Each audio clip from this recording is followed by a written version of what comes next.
You ask Tiger to solve. This deals with linear equations with one unknown. The final result is x equals 5.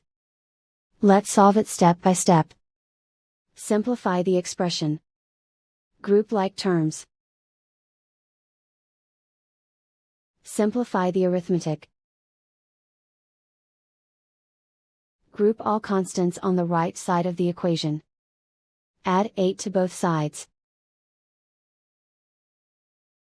Simplify the arithmetic.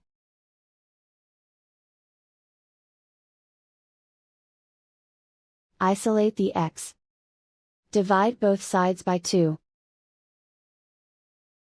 Simplify the fraction. Find the greatest common factor of the numerator and denominator. Factor out and cancel the greatest common factor.